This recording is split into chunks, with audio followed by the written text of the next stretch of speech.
Good morning, everyone. It's about 10:01, so I think we'll go ahead and get started. Welcome to the webinar, Nuts and Bolts of HSAs.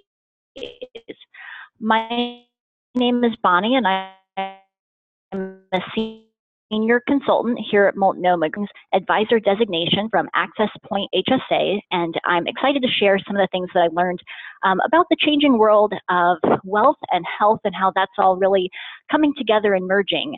This morning, I'm joined by Haley, who's a benefit analyst here at Multnomah Group, and she's also a member of the firm's Technical Services Committee. Hi, all. Here at Multnomah Group, we've been receiving an increased number of questions as it relates to the investment offerings and monitoring of HRAs, retirement health savings programs, or RHSPs, as well as health savings accounts, or HSAs, which is really the focus of our conversation today. So we've been receiving a lot of questions about whether or not ERISA applies to these arrangements, what types of information or education should be made available to employees, and really what's the role of the employer with respect to these arrangements, and particularly HSAs. So hence, really the evolution of today's webinar and our conversation with you. So as I mentioned kind of in a previous blog post that I did on this topic, you're still in the right place. This is the monthly Multnomah Group webinar. We're still an investment consulting firm, and we still help clients with the selection and monitoring of service providers and meeting their fiduciary responsibilities. But we're seeing that with respect to HSAs, HRAs, retiree health savings accounts, there's a lot of crossover where clients have questions about investments that are in their HSAs, as well as really, what are the potential synergies between service providers that are offering HSAs and their 401ks, for example, or 403bs. So that's really where today's webinar comes from. So, we'll go ahead and kind of jump in, give you an overview of what we'll talk about today, and we'll work our way through the nuts and bolts of HSAs. So what's on the agenda? First and foremost, I'll probably mention this a few times because I think it's one of the most common areas of confusion, but if you have a moral opposition, or if your company has an opposition to high deductible, and a few times throughout, but HSAs go with high deductible health plans, or HDHPs.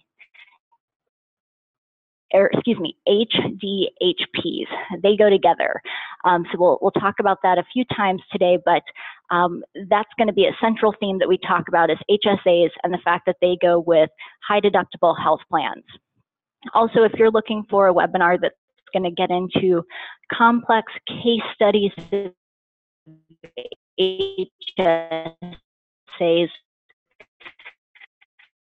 really go through the basics of talk a little bit about, I'll kind of give a little bit of the landscape, then I'm going to turn it over to Haley. She's going to give you some of the stats, really where we're coming from, why this is becoming relevant. Then we'll go over some basic rules, eligibility, limits, what rules apply, and then we'll talk about ERISA coverage, or maybe not ERISA coverage, and then Haley will go over a few of the most common misconceptions. So really what we're hearing, and then we'll share some tips for selection and monitoring.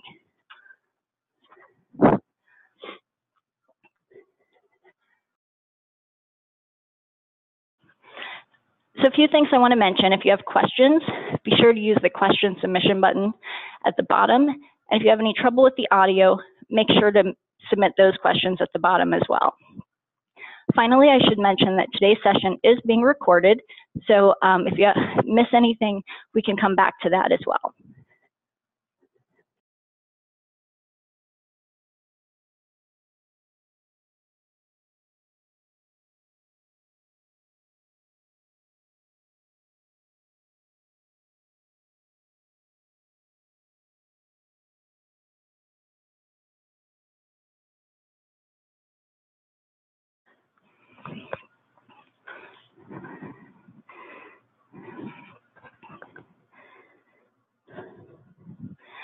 So let's start with a brief history. In 2003, the Medicare Prescription Drug Improvement and Modernization Act of 2003 was enacted. While it's best known for creating Medicare Part D, the prescription drug program, it also gave us HSAs. So today we can tell that HSAs were created in 2003 because there's some aspects of the legislation that seem somewhat outdated and don't account for improvements in healthcare since 2003. So for example, what am I talking about here? Well, what's a qualified expense? Some of the things that count as qualified expenses that you would expect today, they're not really accounted for in the legislation when it was created back in 2003. So things such as telemedicine or preventative care, those types of things that you would have maybe thought of today that would be a qualified expense, we see that when this legislation was created back in 2003, there's maybe some incongruities. And you can kind of see with some of the proposed legislation around HSAs that we're now seeing that, hopefully those will be matched up with some proposed legislation that we're seeing today. But when it all started, it was back in 2003 under the Medicare Prescription Drug Improvement Modernization Act of 2003, which really wasn't meant for HSAs at all. And the real purpose of creating HSAs and high deductible health plans in conjunction with HSAs is that it was really established to introduce consumerism into the healthcare marketplace. So, what's really the big idea that the legislation was going for? It was really going for this concept of providing Americans with more knowledge concerning and more control over their healthcare spending. So the hope was that, this would create this power of consumerism in the healthcare system. And we've seen that on the retirement side as we moved to 401k. So as we move from kind of defined benefit to 401k, we're seeing that same sort of movement kind of paralleled in healthcare, right? So when you give individuals more control over their healthcare dollars, the idea is that individuals will seek more cost-effective healthcare solutions. So prior to HSAs and high-deductible health plans, there was essentially no consumerism in healthcare. The employer made available the healthcare benefit to employees on this tax-free basis. The employee didn't know the cost of healthcare, and then essentially the individual made no cost-based decisions concerning healthcare. So the goal of the HSA and high deductible health plan was really to provide individuals with control over their healthcare dollars so that individuals would have an incentive to seek cost-effective healthcare solutions. So, we're seeing that the employer is really, making this movement in some cases to high deductible health plans and HSAs, and really it's, based on cost savings. So the idea is that when you're giving employees the opportunity to put some skin in the game, they will seek out preventative care and go for lower cost providers. Also, I think I was mentioning a moment ago, that legislation appears to be favoring high deductible health plans and HSAs, and that there's some proposals out there to make changes to HSAs and kind of bring that 2003 legislation up to speed with modern day. And a lot of the proposals out there that we've seen, they favor more incentives toward this HSA model. So, what types of proposals am I talking about?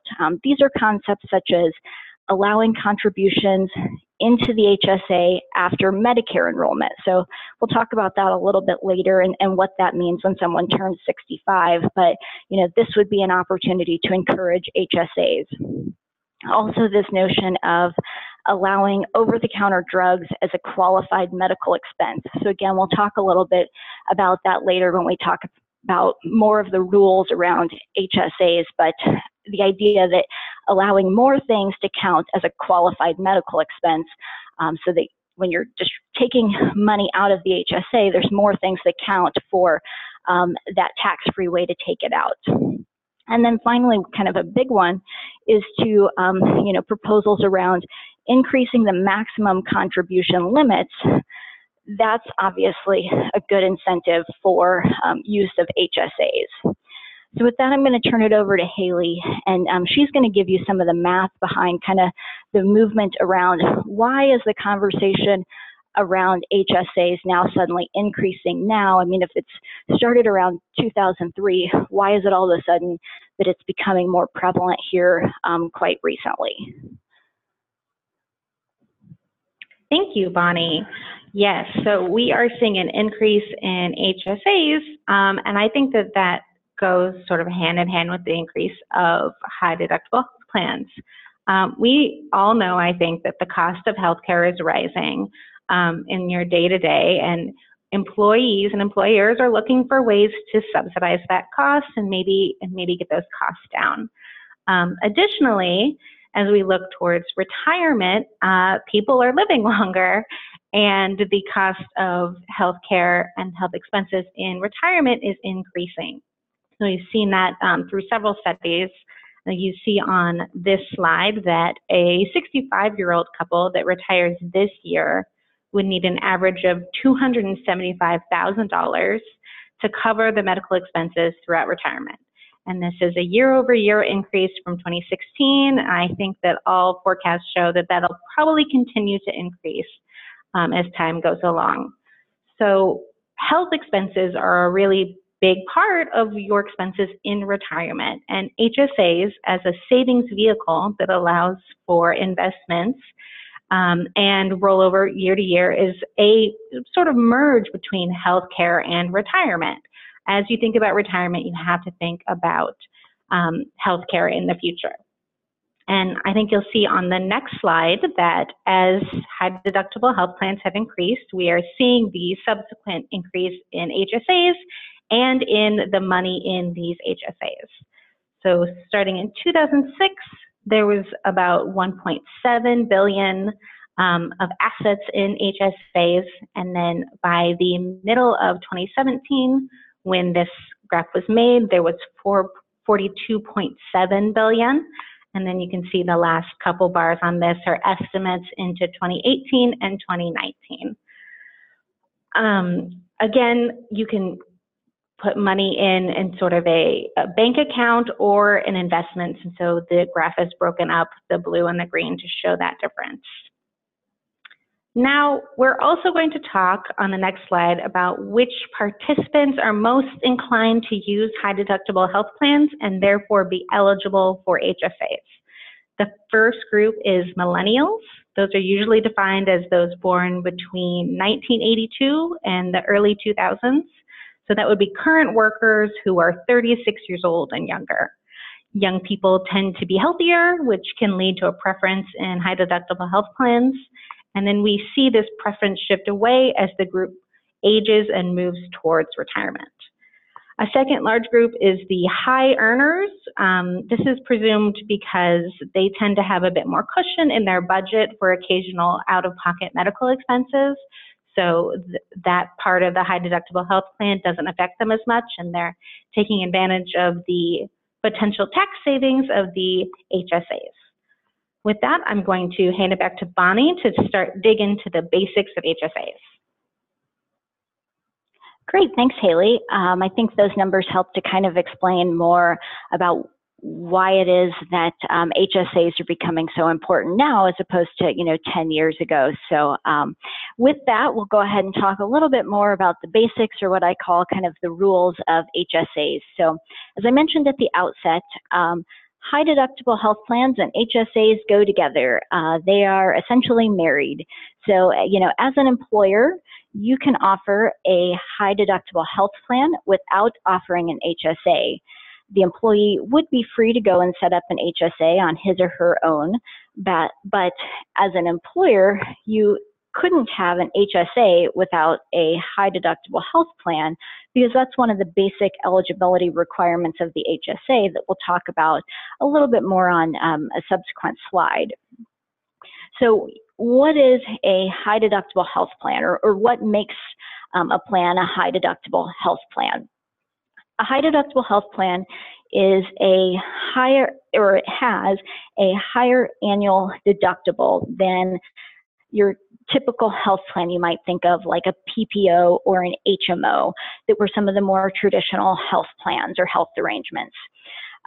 It also has a maximum limit on the sum of the annual deductible and out-of-pocket medical expenses that you must pay for covered expenses. So these out-of-pocket expenses include co-payments and other amounts, but do not include premiums.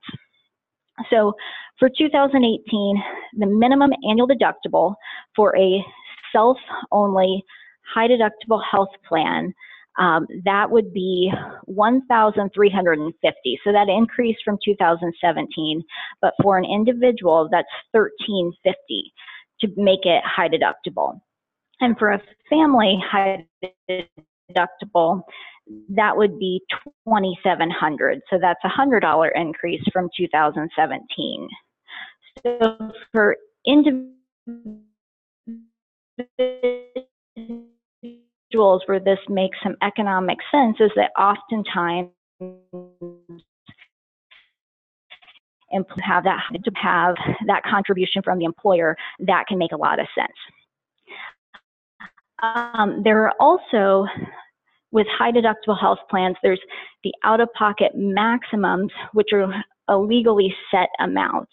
So the 2018 limit on the out-of-pocket maximum expenses for a self-only high deductible, that's $6,650.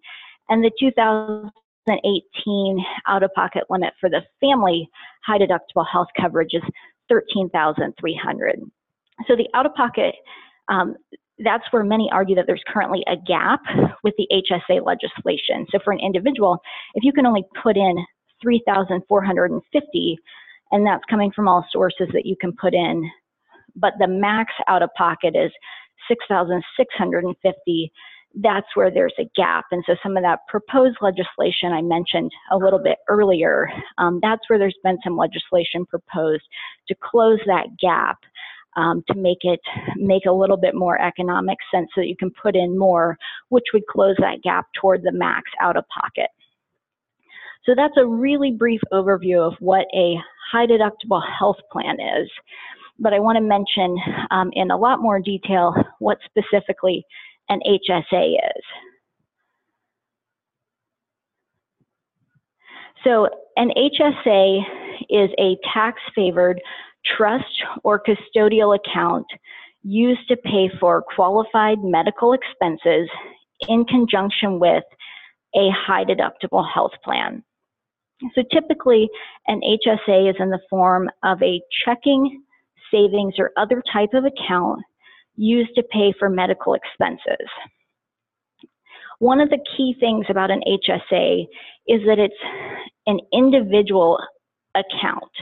So there's not joint HSAs or group HSAs. It's an individual account, and it's usually associated then with the individual Social Security number. So the benefit then is that these are portable accounts, which may be why I think, as Haley was mentioning earlier, that they're really popular with the millennials. Millennials oftentimes move from job to jobs maybe a little bit more frequently, and so this can be a nice benefit in that it's portable. The benefit for employees also, and one of the really prevalent things you hear about HSAs, is that there is a triple tax benefit. So the contributions are, in most cases, they're put into the HSA on a tax-free basis. Then they grow on a tax-free basis. And so long as you withdraw them for qualified medical expenses, as we'll talk about in a few minutes, then you're withdrawing them on a tax-free basis as well. One of the other nice things about HSAs is that, unlike IRAs, there's no income limits. So, for example, anyone can have an HSA so long as the eligibility requirements are met. So I'll go ahead and go to the next slide, and we'll talk a little bit about what the basic eligibility requirements are. So first, as not to beat the dead horse, but just to make clear again, the first eligibility requirement is that the individual must be covered by a high deductible health plan. Second, an individual cannot be covered by a spouse's non-high deductible health plan. However, you can still be eligible even if your spouse has a non-high deductible health plan, provided you aren't covered by that plan. So for example, if you have a high deductible health plan and an HSA, that's okay if your spouse has a PPO, so long as you're not covered by that PPO. That would still be okay. The third requirement for eligibility is that an individual cannot be covered by a spouse's or other person's general health FSA. So I think a lot of organizations offer a general health FSA. As long as you're not covered by a spouse's general health FSA, that would make you still eligible for the HSA. And then finally, you cannot be claimed as a dependent on someone else's tax return. So this may come up sometimes with, if you have a high millennial workforce, this might be an issue there. So assuming eligibility is met, an individual becomes HSA eligible on the first day of the month following meeting the HSA requirements. Similarly, when an individual loses HSA eligibility, they remain covered through the end of the month in which they lost eligibility.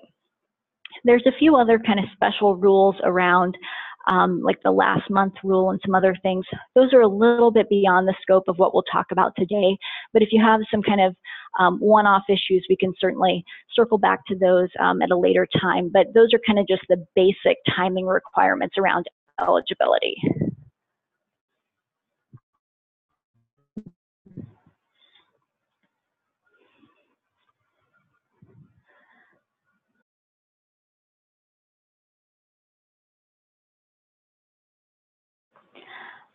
So next, we're going to just continue on with a few more of the basics about, how is the HSA funded and when are the contributions made. So one of the cool things I think about an HSA is that essentially it can be funded by anyone. So it could be by the employer, by the employee, by your family, friends, a stranger on the street.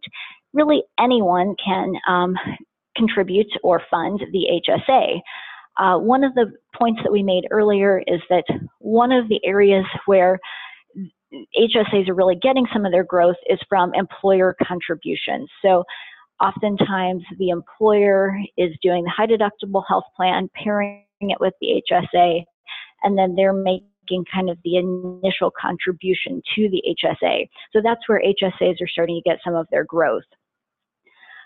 Contributions can come in many forms. I think the most common form that we're seeing or talking about is the payroll, the pre-tax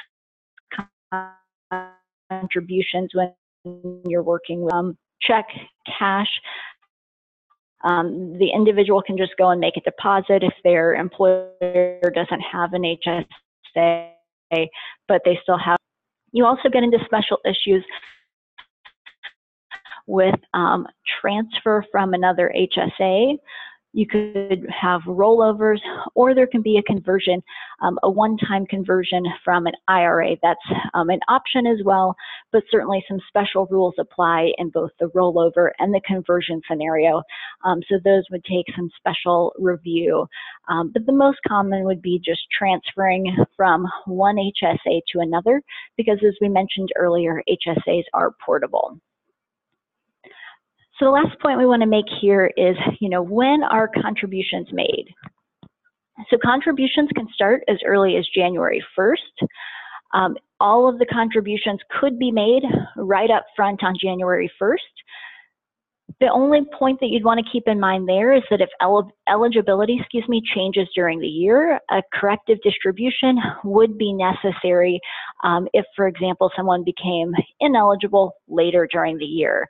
But contributions could be made early on or throughout the year, and you can make them throughout the year and then into the following year up until the tax filing deadline.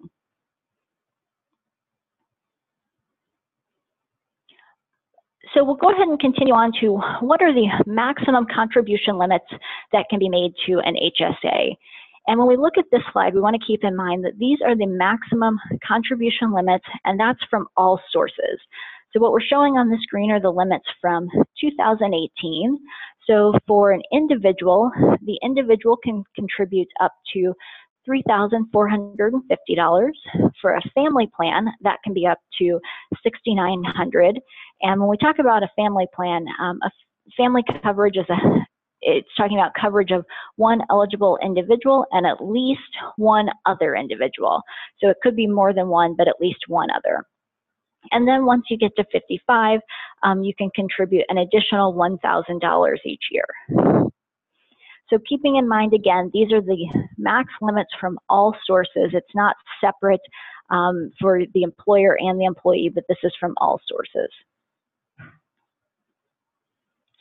And the other kind of key point there is to keep in mind that these are based on individual accounts. Again, I'll kind of mention that one more time. So it's really going to be a little bit more incumbent upon the employee to keep in mind where the sources are coming from and what that maximum limit is, which is a little bit different and a little bit of a shift from the traditional retirement plan where the employer takes on a lot more responsibility than in this case where it's more on the employee. So next we'll quickly just touch on, what can be paid for from an HSA. So when we think of what can be paid for from an HSA, we think of qualified medical expenses. Qualified medical expenses are what can be paid for. And for that, we want to take a look at IRS Publication 502. The chart on this page is just a sample of some ideas of what can be and what cannot be paid for. So as you would imagine, things like cosmetic surgery, your basic over-the-counter drugs, those are things that cannot be paid for from an HSA. The IRS does say, though, that when we think of drugs, the IRS provides that a medicine or a drug will be a qualified medical expense for HSA purposes if it requires a prescription. So we've got that identified on the left-hand side. So if it requires a prescription, or if it's available without a prescription and you get a prescription for it, then that would be the case where that could also be a qualified medical expense. One point that you may want to keep in mind when dealing with employees here is that it's incumbent upon the employee to have good record keeping with respect to the HSA. So the IRS warns that employees should keep records sufficient to show that, and they say three things. One, that distributions were exclusively to pay for or reimburse qualified medical expenses. Two, that the qualified medical expenses hadn't been previously paid or reimbursed from another source. And three, that medical expenses hadn't been taken as an itemized deduction in any other year. So maybe just something to kind of, keep in mind when dealing with employees, that it's the employee's job to make sure they're keeping good records on these accounts.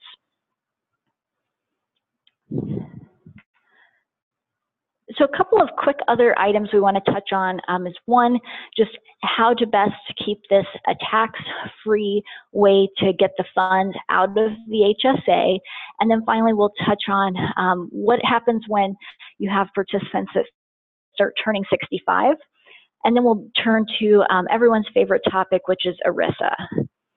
So the best way to take the money out of the HSA without consequence is to make sure that this very top option, tax-free option, distribution at any age for qualified medical expenses. So you can take the money out at any age, but it's got to be for the qualified medical expenses that we talked about on the prior slide. And it could be the transfer rollover, so we talked about a few prior slides. But if it's for a qualified medical expense, it doesn't have to be after 65. It can be at any time as long as it's for a qualified medical expense. When you start taking it for a non-qualified medical expense, then that's when you get into either penalties or potentially tax and penalties, and that just depends on if you're 65 yet or not. So we won't dig into that today, but The basic concept there is make sure it's for a qualified medical expense. So quickly, I want to get to what happens when you have maybe an aging workforce that is in preparation for turning 65. What types of education should you be making available to employees? So keep in mind, 65 is a critical age because HSAs and Medicare are mutually exclusive. Once enrolled in Medicare under the current rules and regulations, an individual can no longer contribute to an HSA. It doesn't mean they can't still take their distributions for qualified medical expenses. Absolutely, they can still take the money out. They just can't keep putting money in. So we want to make sure that we have some proactive education and communication for our aging workforce as they approach 65. There are other options if individuals do want to continue to contribute to an HSA after turning 65. That might be an option, but they want to make sure that they didn't enroll in Medicare, and in that case, penalties may apply. So that would certainly be something that those individuals would want to talk to a third-party professional about and make sure that it's best for their own personal tax situation.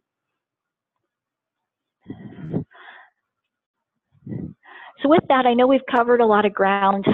One of the things that's going to be really key, I think, for employers and making sure that they understand, what are their responsibilities with respect to the investments, what are their responsibilities with respect to selection and monitoring the provider that's offering this HSA. That really, in part, depends on, does ERISA apply? So there's two key pieces from the regulators or the Department of Labor. One was from 2004 and one was from 2006.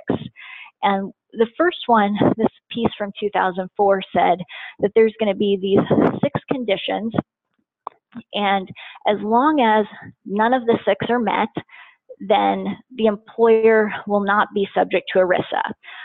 Now, certainly, if you wanted to be subject to ERISA, that's going to be your determination. But if you want to stay out of ERISA land, then you would want to avoid these 6 items. So the 2004 piece lays out these 6 items, and then the 2006 piece provides some additional Q&A and follow-up on that. So I'll quickly run through the 6 things. What you're trying to do is make sure that the HSA is completely voluntary, so employees aren't required to participate in it, that the employer does not limit the ability of eligible employees to move their funds to another HSA. So that's that portability aspect we talked about, that they can leave it with your HSA provider, they can move it somewhere else.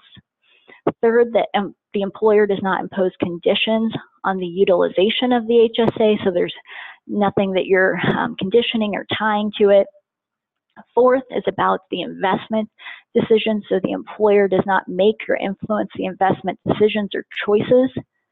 5 is that the employer does not represent that the HSA are an employee welfare benefit plan.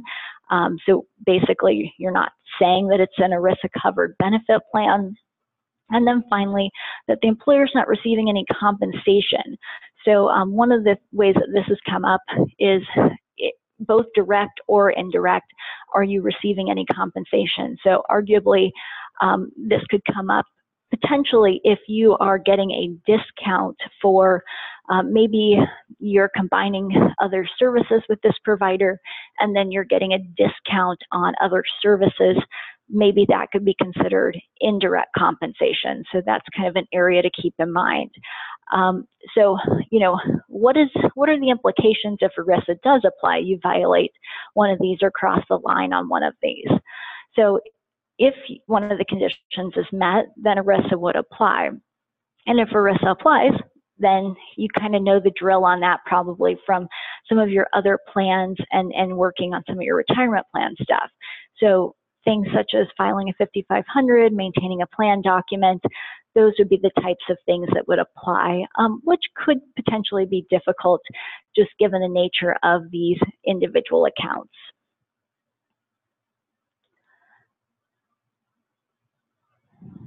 So I wanted to just point out a couple of common areas that may trigger you crossing the line into one of those 6 areas, or some food for thought, perhaps. So one area of caution, giving advice to employees related to whether to invest in their 401k versus their HSA.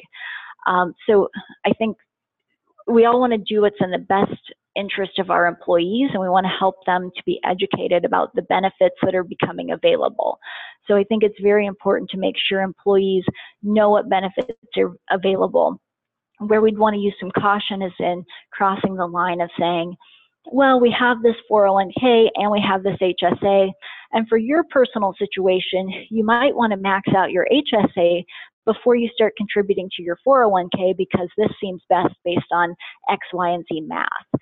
That would likely be crossing the line and violating, the ability to not make or influence the investment decisions. Arguably, that's crossing that line. Probably a gray area, but probably an area you want to stay away from. Another example could be, when you're making materials from vendors available that provide investment advice versus education. So I think you probably want to steer clear of doing things that are going to be viewed as influencing those investment decisions.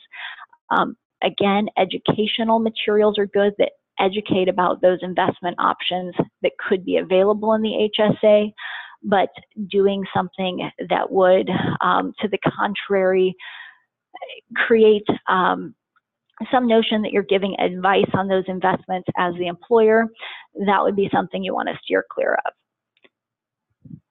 So those are just a couple of common areas, and I'm sure there's others out there as well. One other kind of related issue that's come up within the last 2 years, if you've joined any of the prior Multnomah Group webinars, you might be tired of hearing of the DOL's fiduciary rule. This started back conversations in 2015 and then continued when we had the final rule in 2017, and now we had the fiduciary rule start in 2017, and now it's pushed back the full implementation to 2019. But the gist of it is that employers are not the target of this fiduciary rule. Financial professionals were the target of the rule, and really the gist of it was to heighten the standard that applied to financial professionals who are giving services or providing services for a fee to retirement accounts, including HSAs. HSAs were brought under the fiduciary rule, which I think for some was maybe a bit of a surprise when the final rule came out. There are some potential impacts of the fiduciary rule, which I think some people are still kind of working through, and some of the providers, but really it just creates some potential impacts for the service providers who are providing services to the HSA, which then has some downstream impacts on employers potentially. Really what it makes for action items would be, ensuring that the fees charged to participants are reasonable and disclosed, reviewing the communication materials as we were talking about a moment ago, and then reviewing the investment options within the HSA. So with that, I'm going to turn it over to Haley, who's going to talk a little bit about some of the common, misconceptions that we see. I know we've thrown a lot of material at you today, and there's so much more that we haven't covered that's probably even just basic knowledge, but there's just a lot out there on this topic. So Haley, with that, I'll turn it over to you. Thanks, Bonnie. Yes. So HSAs are fairly new, and it feels like everyone is still trying to wrap their heads around all of the details and all of the requirements. And I think with that come several pretty common misconceptions, both from employees and employers. We hope that this webinar has so far helped you to not have these misconceptions, but you are likely to hear these from colleagues, employees, people on the street when you chat about HSAs on the bus. So I'm just going to quickly go through these. The first is the use it or lose it. So this is often when employees are confusing an HSA with an FSA. But As we said before, HSAs roll over year to year. You do not have to touch a penny of it this year, and it will all be there next year. The next, employees might think they can use an HSA for any medical expense. Maybe when they buy their vitamins at the Walgreens or wherever. And as Bonnie mentioned before, there are specific qualified medical expenses. You can also see this on the other end where they think perhaps your HSA can only pay for hospital visits. Again, that's not true. There's a list of what is a qualified medical expense. Third, employees might think that their employer will take care of everything related to their HSA. This is usually because HSAs are often tied to employer-sponsored health insurance and maybe in conjunction with an employer-sponsored retirement plan. And so participants assume their employer is handling all of the oversight of their HSA, their contributions, all of that jazz.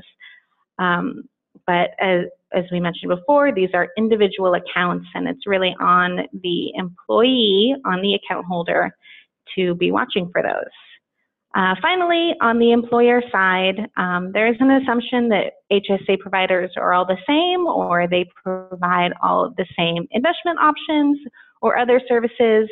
And so maybe you should just go with the cheapest one or the first one to knock on your door. But they each provide pretty substantial differences in services and fees and structure. So that leads us right into talking about how to select and monitor a service provider. As we mentioned, HSAs are generally not covered by ERISA, but there are best practices, especially to get the best outcome for your participants. You want to make sure that the fees that your participants paying are reasonable and that they are clearly disclosed. You want to be reviewing the education materials that the service provider provides to make sure that they're not giving advice, because then you start to get into that ERISA gray zone. You also want to review that investment options are prudent and cover an appropriate spread of the investment world. So these are the things that, as an employer, you are responsible for as you select and monitor an HSA. And I assume since you all took the time out of your day to listen to this webinar, you are interested in possibly providing an HSA option, or perhaps you already have one. And so there are some best practices for selecting your HSA provider. These are fairly similar to selecting other benefit service providers. You want to perhaps do a vendor search. You definitely want to have a process that you can document well. You want to look at reputation in the marketplace, experience in that marketplace. Maybe you go with someone that has had a lot of experience doing HSAs in the short time they've been around. You'll absolutely want to look at fees.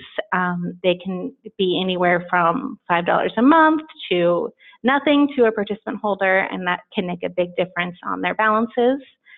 Investment menu design, and also integration with your other benefits. Can they tie in their HSA with their retirement plan so they can get a full look at their retirement plan and retirement outlook? All important things for your HSA provider to be able to do. With that, I think I will hand it back to Bonnie to wrap us up here.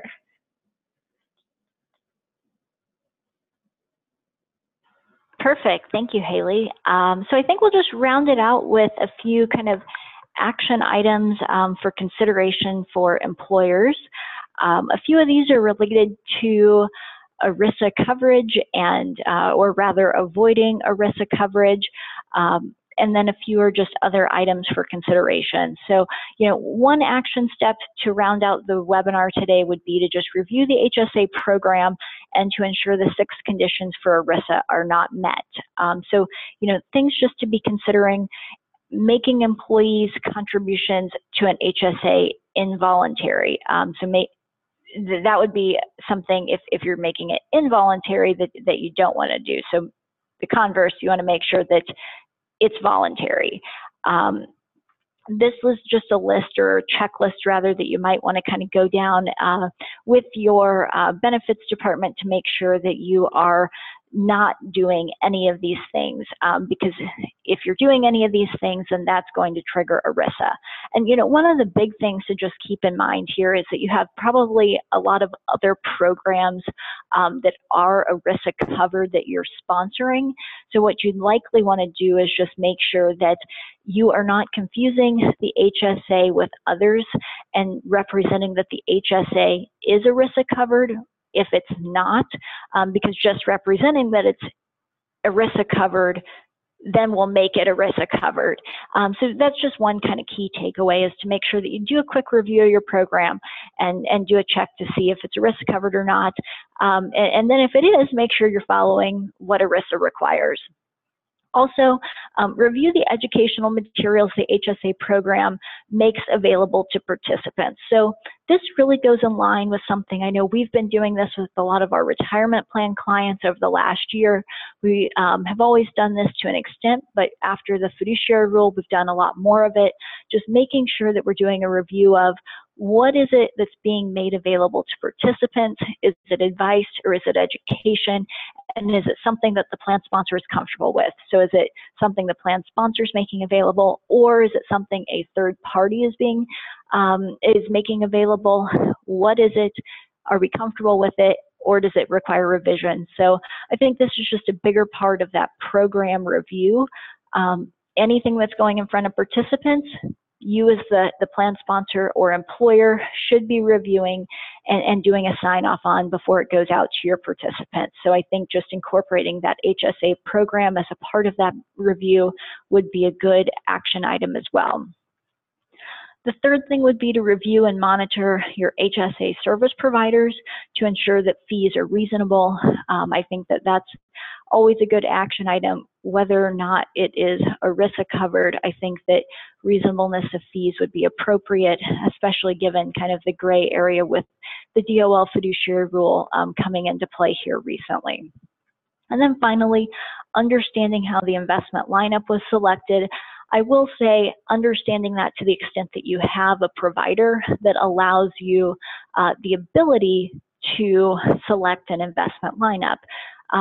There are several providers that do not have any investment flexibility at this point, but keeping in mind that more and more every day, I think providers are allowing more flexibility, moving toward more of an open architecture menu on the HSA. I think keep an eye on that, because over the next 2 to 3 years, I think you'll see that change quite a bit, or at least that seems to be what we're hearing from a lot of the providers that we've talked to in the HSA space.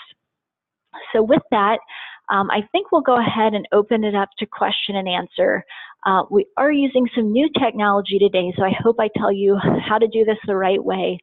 The question and answer pane, I think I mentioned at the beginning, is I believe at the bottom of your screen. You just type it in and then it'll send a question to us. One of the questions that came up is with respect to the record keeping related to HSAs, and is it incumbent upon the individual to keep that documentation?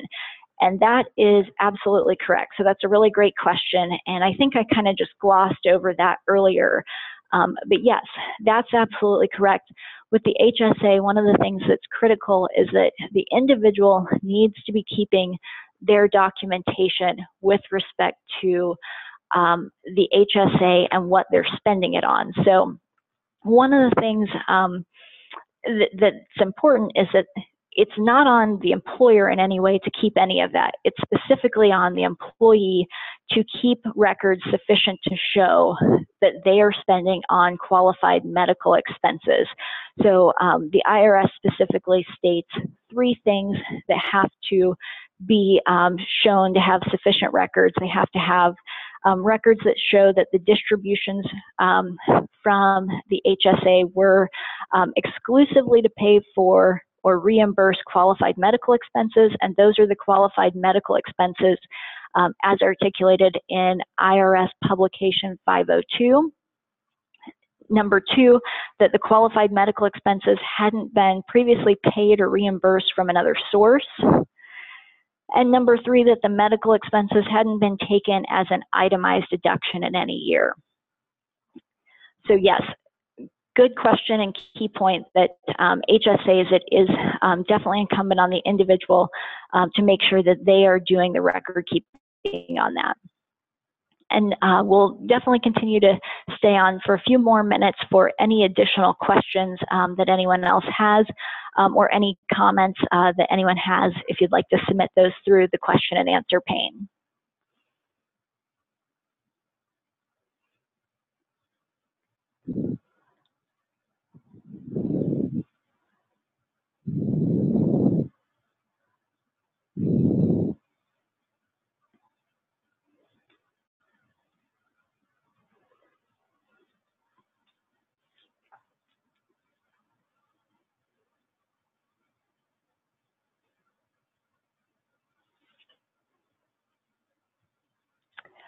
I am not seeing any other, let's see.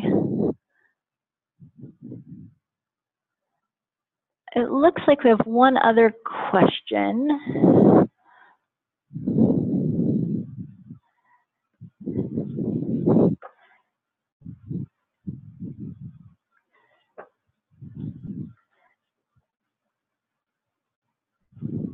So we do have one other question being asked about how the HSA can be offered to participants. We will circle back on that one to the person who asked it individually. There are some special rules about if you're going to provide the HSA, how you have to make those payments to participants. And let's see, I've got some notes on that. The payments to participants have to be, or the contributions to participants have to be on a comparable basis, and there has to be notices associated with that. So there's a whole set of regulations that include a sample notice. So for the participant who asked that question, I'll get you the regulation that with the sample notice there, but you cannot discriminate in the way that you are providing those contributions to certain groups of participants over another. They've got to be equally provided to participants. So you can't just give HSA contributions to one group of participants, but not other groups of participants. So that's a really good question, and we will definitely get back to the person who asked that question with additional information. Another question came in about, can an HSA and an FSA be offered by a company? Yes, my understanding is that you can still have a company that has both an FSA and an HSA, but that correct, as this participant points out, you can't, the participant cannot participate in both, but it doesn't mean that the company can't have both as an option. So the company can still make the choice available to have an FSA, an HSA with an HD/HP as well as a PPO. It's just that the participant would have to make, or the participant, or rather the employee, excuse me, would have to make the decision as to which they wanted to participate in. That's a great question.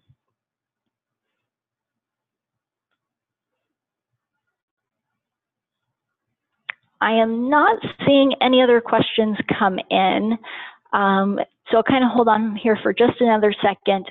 Fabulous questions that were asked today. Thank you so much for everyone participating. It's a new subject that I think we're all learning a lot about as we go, so I appreciate everyone kind of wading through it together as a group. If you have additional questions after, feel free to reach out to Haley or myself, and we are happy to help answer those and work through the questions that come up together. So with that, thank you so much for attending the webinar, and we look forward to keeping in touch.